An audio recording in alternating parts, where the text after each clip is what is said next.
Humans of the cardboard, welcome back to Just Nuts, guys. Today, we need to talk about the brand new Dragon Ruler Rank 7 that just got fully revealed tonight. Really hyped new card because a lot of people really like Dragon Ruler stuff. They've been starting to come off the ban list more and more as time has gone on. And I think this is a pretty good card. And it also has some really cool implications for like potential future stuff that we could get, like more Dragon Ruler cards, kind of just like this one, but we will see. Okay, so going into this card, if you want to follow along, this is on YG Organization for probably the easiest way to access it.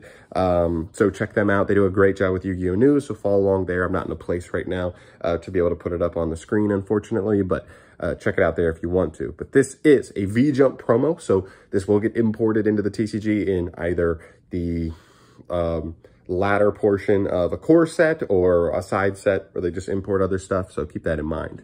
This is Blaze, Supreme Ruler of Dragons. He looks very cool. He's very Dragon Ruler-esque, just like a big molten dragon.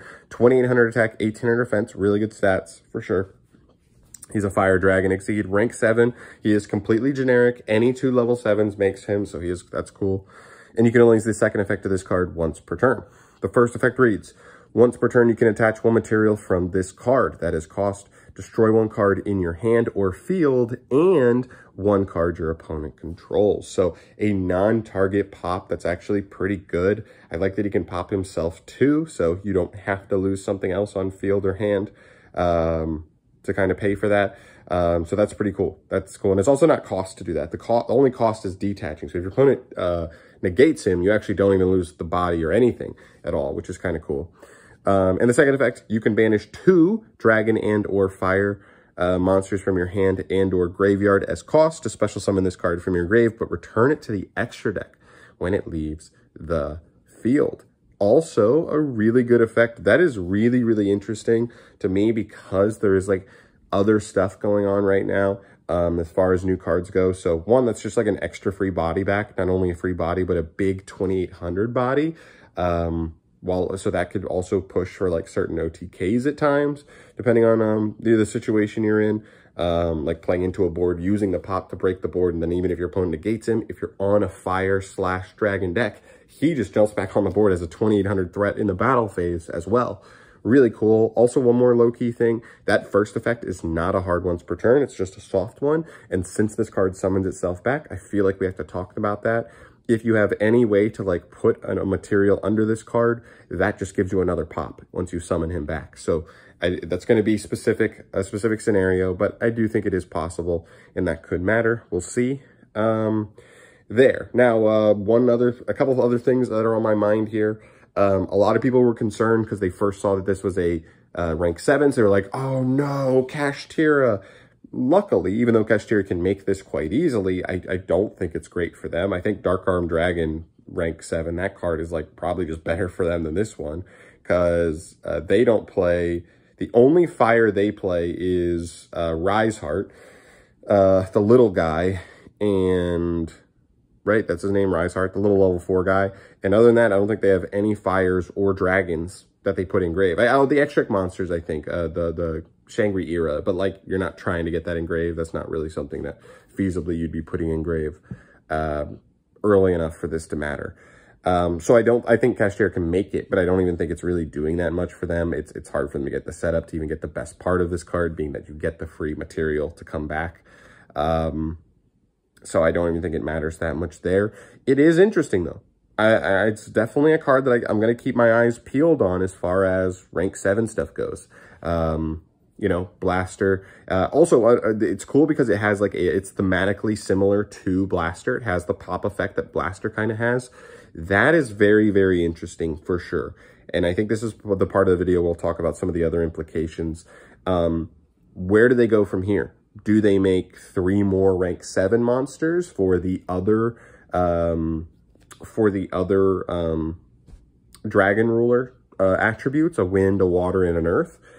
If so, this card has an effect that's very similar to Blaster's main effect. Does that mean that the other ones will have similar effects to their types as well, or their attributes as well? So like, what is it? Tempest gets you like a Foolish Burial for a wind, I think. I don't even know them off the top of my head, but like, then there's Tempest, or no, that's Tempest. Then there's water guy, I can't even remember off the top of my title, and the rock guy as well. So I don't know. I think, no, the rock guy's like a generic reborn. So like, do they just make a rock one that reborns? Here's another idea.